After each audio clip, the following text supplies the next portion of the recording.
把文学好，可能会让语言能力增强，但是这只是一个假设，我不认为旧代的人文笔又比我们现在强到哪里去。文言文的退化才是导致所谓支语入侵的真正关键。话说清楚，比学一堆有的没有表达方式更为重要，而不是不断的去灌输陈旧的文章。文言文对于讲话如何有深度、内涵、用字精准，你必须受过比较完整的训练。这几年的教学方法一直在强调生活化、简化教学过程，让学生能够明确的去表达自己的想法。新的教育流派他们会认为不要教太多的古文，所有的教学必须要能用。现在孩子学到古文他不能用，因为我们对古文看法是落后、滞后且无用。为什么会出现这些资语检查的现象？教育部选文的时候的政治立场。我们今天最大的争论点其实都不是这个，这个是矛盾转移之术。Ladies and gentlemen, welcome the host. 今天跟你们讲个，就是聊个题目，就是个知语授予它的产地啊，这是我的那个在报名的时候给的题目啊。那个就是其实起源是，你知道吗？就是几个礼拜前，那不是有一个在什么台湾的一些社群媒体上面，然后有一个国小，应该是国中老师啊，看那个联络部的格式。哦，我知道，那个很好笑，因为一个小学生。一个学生用了那个就是记吧还是什么，然后就是被老师写，就是当然我知道，就是说在就是说，比如说像这种历史歌这种，就是比较重视，就是说中国文化传统的人面前，就是说这种想法其实是很可笑的，就是不断的去做外来语的检查。但是我这边其实我也想要提供一些比较不一样的观点，就是说为什么这个现象会出现？说比如说，我简单问你，你如果说你自己是老师，那今天学生写简体字，你会愿意吗？当然是不同意啊，可以接受。对啊，但是为什么不可以？有些字可以写得快，它传达一样的意义，为什么不能够用简体字？我自己的看法很简单嘛，因为现行阶段国家规定就依照国家教育规定去走嘛，对啊。就是你学习必须学习，你在社会上正楷行走，那是你这个社会上的一个使用。我知道社会的简体字，甚至是草书、草体字是使用的，当然就是非常普遍嘛。可是就是在国家的教育的规范之下，我认为还是必须以国家教育的统一性作为一个必然的，因为国家本来就作为老师本来就有义务让学生理解到现在国家的这个正式的教育这个部分，对啊，如果说你过度的使用中国用语的话，那其实我不能够保证你能够稳稳的拿到分数，我只能这样说而已啊。对，不是我在威胁学生嘛，而是什么？拜托，那个就是说，那个在会考的时候，然后基本上是找到3个老师阅卷，你最好你最好就是说保证3个老师都可以接受对岸的用语啊。或者是这一种行文的上下文的方式是可以被接受的，对不对？这就是最大的问题啦。所以说，就是我觉得说，其实说真的，我并不觉得那件老师做的有多错，但是我觉得他只是给学生点出这个问题，就是注意一下哦，这是中国用语。那我们在上课的时候，就是说最好你在学校写作文。或其他的场合，其实尽量的不要去使用它，因为会影响到你的未来，会影响到你的分数，这样子。就是我觉得这件事情是完全可以理解的。就说其实就是说我其实就是对这件事情，我其实看到的时候，我其实还是感触蛮多的啦。并不是说觉得这件事情是很简单的可以用，就是那个就是用政治思考去中国化。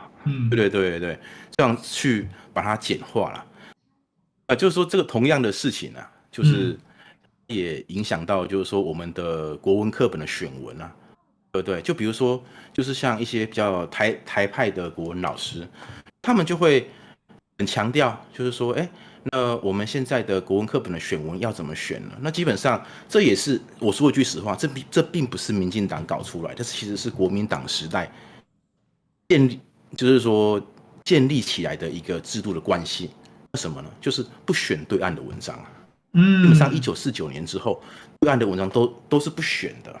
后来不是有选那个吗？文化苦旅那一些的吗？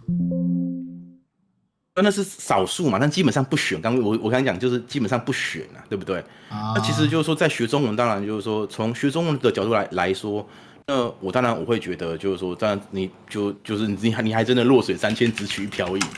是中国的文字创作每年量这么大，啊，你只拿一个2300万人的一个小岛上面每年的创作，对，那就是说，而且还很大程度的局限在。就是说，戒严时代，就比如说我们常常挑选的，比如像启军的文章，或者是像一些，就是有很多是在很多文章的作者其实都是当年的外省的集团，或者是外省第二代，他们写出来的文章，那这个部分当然就会让本土的一些作家其实感到非常的不满。那虽然就是说，那其实就是说我们虽然就是说。虽然就是那个之前跟你有过联系那个什么屈桂芝老师不同，欧桂芝老师能够多弄点古文，对的，欧桂芝对，然后就是说他的那个他可能不会同意，就是说我们少教一点古文，但是基本上就是说这几年的一些教学方法，其实他就是一直要强调生活化，强调简化教学过程，然后让学生能够更清楚、更明确的去表达自己的想法，而不是比如说作文在作文的部分，我们就看到很明显，就是你看，我们都整天教学生写一堆500-600字、600-700字，很空洞的，然后没有什么内容的抒情短文。对，其实这并不是一个教学生写作文的好方法。真正的方法是比较好的方法，其实是让学生先有自己的想法，然后有自己的强烈的情绪，然后再想办法用语言去结构他的想法。这个其实才是一个比较好的过程，所以说为什么现在的一些新的教育流派，他们会认为先简化，不要教太多的古文。好，那既然好了，我们把古文删掉了，那多出来的空缺到底是谁应该来补呢？那到底是戒严时代以前的那些外省作家，还是把这些，还是就是说给就是说我们台湾的一些本土作家，给他们一点点推广他们的文学的机会？我要强调就是说，其实去中国化其实并不是像大家想象的那样子，其实是符合支持教改的人他内心的一些想法而已。首先，为什么我觉得说你还是必须要在学校教文言文？因为这个有一个官方宣示的作用嘛。很多人会觉得文言文有教没教，在日常生活中用得到嘛？这个塞口塞啊，请问日常生活中用得到用不到？可是它对于你基础能力的保有是有一个很强大的功能的。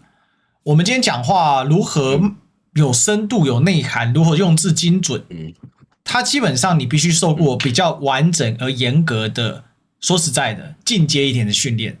这些训练出来之后，其实我相信你也在教学第一现场，你教育学理论或者实体现场也是这样。学生学了100分，到他可以实体自由化用，大概都要打个2折。对于一个人来讲，如果你跟他说，反正你平常也不会跑步嘛，你走路就好了，那我跟你讲，到时候他可能连走路都不会。为什么？因为有跑步他才能快走嘛。他最多至少还可以做到快走啊，你跑步没办法全速，就是你没有经过一个严苛的训练，他是没有办法。但我认为我们的学校教育有一个基础示范的工作，你学校不做，它就边缘化，一边缘化能力就退步。那长期退步的结果是，年轻人在使用用语上更容易支语化。为什么？因为呢，文言文是有其义的标准的哦。虽然文言文有很多解释的功能啊，它有一字多义等等，但大体来说，文言文从说文解字一路传下来，尔雅这些东西一路传下来，它是一个很规范的语言。其实文言文是个很规范的，它对词性、转笔什么，它都有相应的一些要求。当然，它有些变体可以玩，那是进入到艺术层次，它可以有很多玩。但它在日常如果做一般表述的时候，尤其你不用到全文言嘛，你比如说这个就是白话，但是相对于我们说行文比较优美，其实它就内含的一部分文言的逻辑跟内容在里面嘛。OK， 所以这个我认为是它的一个基础的功能性在那边。当然说文以载道、文以学文，那个又是更往前进，那个我们可以再讨论。所谓的支语到底哪里来的？讲白了就是网络上的用语嘛，口水用语嘛。那这些口水用语怎么来的呢？是因为这更直白的讲，就是两岸的经济发展不对等，长期下来导致台湾的 content、台湾的实质内容的衰弱跟减小。所以现在的孩子看的是什么小说？看的是对岸的小说。现在的孩子如果只要看华剧，看的是对岸的剧，看历史剧对岸的剧。事实上，民进为什么我说这个会指到民进？因为民进党政府它的长期方向是往这边的，所以我不是要把它泛政治化，我们只是溯本追源，讲这个最根本的。也就是说，文言文的退化才是导致今天所谓支语入侵的真正关键。但我反对用支语这个说法了，我讲的是大陆游行语的入侵。我不要说入侵啊，就影响。其实文化跟文字的交流本来就是这样过来的。可是台湾今天是自己放弃了语言的阵地啦，因为你自己往内退缩嘛，你往后退缩的结果，造成的反而是对岸的流行用语大举进入到台湾。最好笑的是，执政党自己也在用。接地气，对不对？但是我其实是好现象啊。对，但我自己觉得啦，就是说您讲的也是一定要用这种前置，对啊，的方法。对，所以我觉得我们回到一个最根本，让一些更活用的语汇流进台湾嘛。不是，我一直都很乐见，对我会进来的。对，我的意思是这样，我是说，我们今天最大的争论点是什么？其实都不是这个，这个是朗告修嘎的一个手法啦，你听得懂吗？这是一个很深层的，但你可以讲我多心了，但因为我观察这个政治啊，这个现在应该也算是有专业了啊。这朗告起来什么？就让老百姓打老百姓，这执政者最轻松了，叫做矛盾转移之术。因为呢，正常来说，这是你教育部要规范的，哪些用语可以在课堂上讲，哪些用语是标准的，你应该做详尽的规范才对。那为什么不规范？就像比如说，什么东西叫舔共，为什么不规范？规范是死的啊！一规范死了，那就框框就出来，框框出来，你就不能给他戴高帽、戴帽子了嘛，就不能猎杀猎物，不能出征打人了嘛，这才是整个里面的规定关键啊！所以其实第一线老师都是无辜的，孩子也是无辜的，所以执政者我们不想泛政治化，我们也不想这样干，但是你总上位者，你总得干点人事吧？你如果不干事，那你又放在下面，大家那边争吵，什么是至于，什么不至于？这个是就是说，你把文言文学好，然后可能就是说会让你的语言能力增强，但是这只是一个假设。那事实上就是说，我并不认为就是旧的一代的人其实文笔有，我没有讲说那第一线的作家，但是就是说，真的有比我们现在表达能力的年轻一代有强到哪里去？那事实上就是说，我们讲的是这个教学模块的问题。我们如何去激发学生有自己的想法，而不是不断的去灌输他们这一些成就的一些文章。我比较坚持的还是认为，就是说，其实让孩子能够把最基础的他的表达方法，把话说清楚，其实比学一堆有的没有的花里胡哨的表达方式更为重要。因为现在孩子的表达状况怎么样？就你自己的感觉，话说清楚，精确表达某个用语，比如说，班上大家有没有什么看法跟意见啊？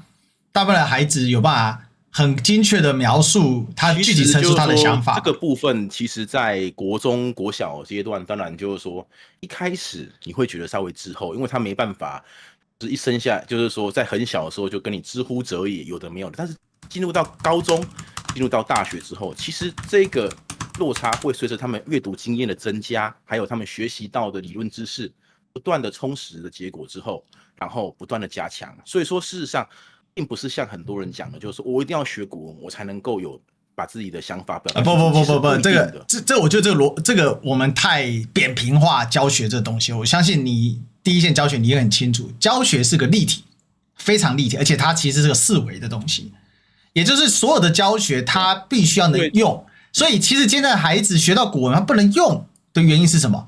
因为我们对古文的一个看法是落后、滞后且无用的。可是很好玩的地方是，我们在精确描述东西跟做逻辑语言逻辑训练的时候，其实你有学过古文的人，你会很清楚，有一些东西，今天这个东西为什么千古传颂，不是因为它有多了不起啊，而是它的内容也不多了不起，一大堆落后封建思想在里面。而是就它的文笔描述内容，它一定有其可取之处，叫做去其糟粕，取其精华嘛。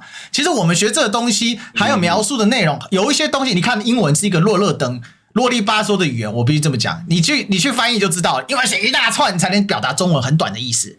这叫什么？这是中文它的一个独特性嘛，因为中文它是方块字，但中文很难学，中文的语构跟它的这个本来就难学，所以中文的语言的特性是造成它有一个特质，很简单。对，语法对不简单，语法代表。等一下，同学还有那个历史课，因为时间太晚了，要不要下礼拜？可以啊。对，我们谢谢卡卡非常有意思哦。